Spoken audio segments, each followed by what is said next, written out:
తాకట్లో ఉన్న మీ బంగారాన్ని విడిపించి ఆ రోజు ఆన్లైన్ రేటుకి కొంటాం. Sharma gold company.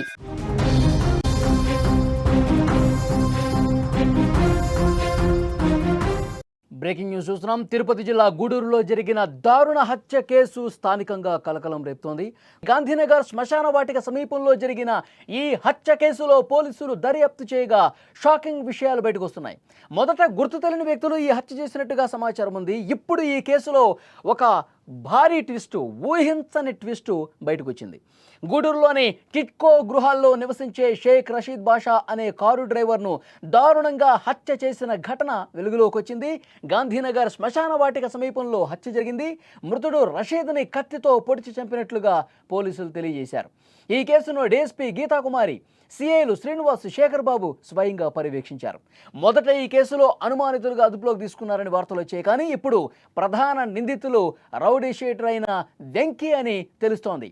ఈ హత్య వెనుక ఒక మహిళ ఇల్లీగల్ అఫైరే కారణంగా సమాచారం వస్తోంది. వందన అనే మహిళతో రషీద్కు ఉన్న సన్నిహిత సంబంధం రౌడీ షీటర్ వెంకీ జీర్ణించుకోలేకపోయాడు. వెంకీ, రషీద్ మధ్య తరచుగా గొడవలు జరుగుతున్నాయి. ఘటన జరిగిన రోజు కూడా ఒక బార్లో వెంకీ, రషీద్ గొడవ పడ్డట్టుగా తెలుస్తోంది. ఈ గొడవ తర్వాతే ఈ దారుణ హత్యకు ప్లాన్ చేసినట్టుగా తెలుస్తోంది. పోలీసులు ప్రధాన నిందితులైన రౌడీ షీటర్ వెంకీతో పాటు వందనను కూడా అదుపులోకి తీసుకున్నారు. కేసు లోతుల్లోకి వెళ్లి విచారణ చేశారు. నిందితులకు కఠిన శిక్ష పడేలా చూస్తామని వెల్లడించిన పరిస్థితి. ఈ కేసుకు సంబంధించి మరింత లేటెస్ట్ ఇన్ఫర్మేషన్ తెలుసుకునే ప్రయత్నం చేద్దాం. మా ప్రతినిధి ఉమాశంకర్ సిద్ధంగా ఉన్నారు. ఉమాశంకర్, చెప్పండి, పోలీసులు ఇంకా ఇన్వెస్టిగేషన్లో ఎలాంటి విషయాలు తెలియజేశారు?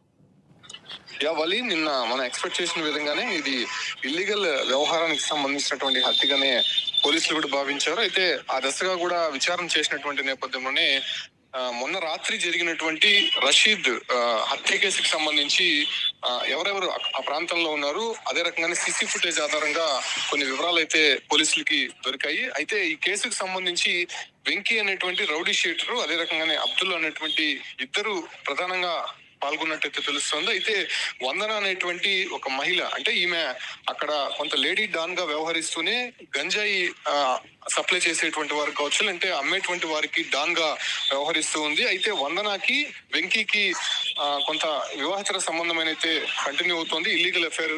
అయితే మధ్యలో రషీద్ అనేటువంటి వ్యక్తి పరిచయం కాస్త వాళ్ళిద్దరి మధ్య సంబంధం ఏర్పడింది. అయితే దీన్ని జీర్ణించుకోలేనటువంటి వెంకీ రషీద్ ని ఎలాగైనా సరే హతమార్చాలనేటువంటి విషయాన్ని తోటి స్నేహితులతో చెప్పారు. అయితే వాళ్ళందరూ కూడా మొన్న రాత్రి రషీద్ ఎక్కడున్నాడు అనే దానిపైన కూడా విచారించినటువంటి నేపథ్యంలోనే ఇంట్లో నుంచి అప్పటికే రషీద్ టిఫిన్ తీసుకోవడానికి బైక్ పైన బయటకు వచ్చాడు. అయితే రషీద్ ని వెంకీ, అదే రకంగానే అబ్దుల్ అనేటువంటి ఇద్దరు కూడా కొంత సఖ్యంగా మాట్లాడి మద్యం సేవిస్తామనేసినటువంటి ఒక బార్ వద్దకు తీసుకెళ్లారు. అయితే మద్యం సేవిస్తుండగా కావాలని అతనితో గొడవ పెట్టుకుని అక్కడ దాడికి పాల్పడ్డారు. అయితే ఆ తర్వాత రషీద్ ని బలవంతంగా బయటికి తీసుకొని వచ్చి కొంత నిర్మానుష్యమైనటువంటి ప్రాంతంలో అతి దారుణంగా, అంటే కక్షపూరితంగా దాదాపు 20 కత్తిపోట్లతో అతన్ని హతమార్చడం జరిగింది. అయితే ఆ తర్వాత గాంధీనగర్ వద్ద ఉన్నటువంటి శ్మశాన వాటిక వద్దకి తీసుకెళ్లారు. అక్కడే అతన్ని దహనం చేయాలనేటువంటి కూడా నిర్ణయించుకున్నట్టు తెలుస్తుంది. అయితే ఆ ప్రాంతంలో కొంత జనసంచారం ఉండడము,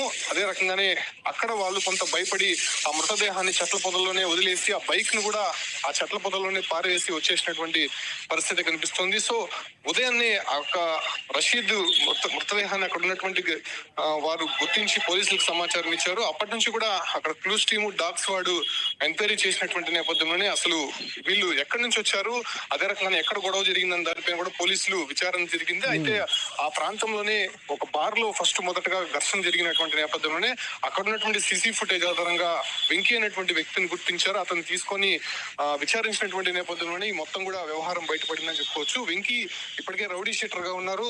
వెంకీతో పాటు అబ్దుల్లా, అదే రకంగానే మరో ఇద్దరు కూడా ఈ హత్యలో పాల్గొన్నట్టు. అయితే ఉమాశంకర్, ఈ హత్యకు ప్లాన్ చేసినటువంటి పరిస్థితుల్లో వందనకి ఈ మర్డర్ ప్లాన్ ముందే తెలుసా? ఆమెకు కూడా తెలుసా? ఇన్ఫర్మేషన్ ఉందా?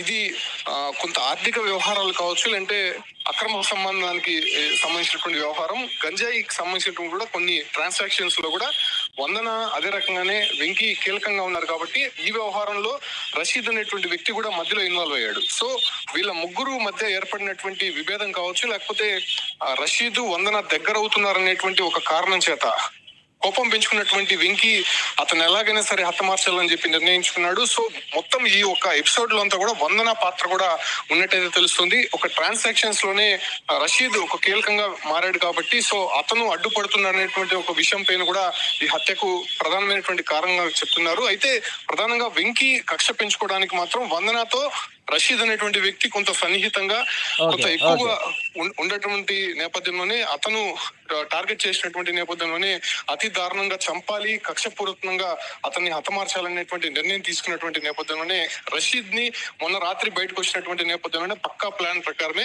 బార్కి తీసుకొని వెళ్లి అక్కడ కొంత మద్యం సేవించి అక్కడ ఘర్షణ జరిగిన తర్వాత అతన్ని హతమార్చడం జరిగింది. ప్రస్తుతం ఏదైతే వందనకు సంబంధించి కూడా కొన్ని వివరాలు అయితే బయటపడుతున్నాయి. ఈమె కొన్ని గ్యాంగ్లు ఏర్పాటు చేసుకుని అక్కడ గంజాయి సప్లై చేయడము, అదే రకంగానే బయట నుంచి గంజాయి తెప్పించి అక్కడ అమ్మడం వంటివి, అదే రకంగానే కొంతమంది విద్యార్థుల్ని టార్గెట్ చేసి ఈ యొక్క వ్యవహారంలో ఈ కూపీలోకి లాగే ప్రయత్నం చేసే లో భాగంగానే వందన కీలక పాత్ర పోషిస్తుందనే దానిపైన కూడా ప్రస్తుతం వందన ఈ కేసులో కీలకంగా మారింది కాబట్టి ఆమె పైన విచారణ అయితే కంటిన్యూ అవుతోంది. ఓకే ఉమాశంకర్, అది రషీద్ హత్య కేసుకు సంబంధించి పూర్తిగా విచారణలో వాస్తవాలు బయటపడ్డాయి. వెంకీ అలాగే వందన వీళ్ళిద్దరూ కూడా ముఖ్యంగా వందనతో రషీద్కి వివాహేతర సంబంధం ఉంది. అలాగే వెంకీకి రషీద్కి మధ్య కూడా కొన్ని ఆర్థికపరమైనటువంటి లావాదేవీలు ఉన్నాయి. ఈ కారణాలతోనే ఒక పక్కా ప్లాన్ ప్రకారం రషీద్ని హత్య చేసినట్టుగా పోలీసుల విచారణలో వెల్లడైంది. ఇంకా వందనకి సంబంధించి కొన్ని వ్యవహారాలు ఉన్నాయి. ఇది గంజాయికి సంబంధించి కావచ్చు, ఇంకా ఇతరత్ర విషయాలన్నీ కూడా ఇప్పుడు బయటకు వస్తూ ఉన్నాయి. సో ఆ కోణంలో కూడా పోలీసులు ఇంకా లోతుగా దర్యాప్తు చేస్తున్నటువంటి పరిస్థితి ఉంది.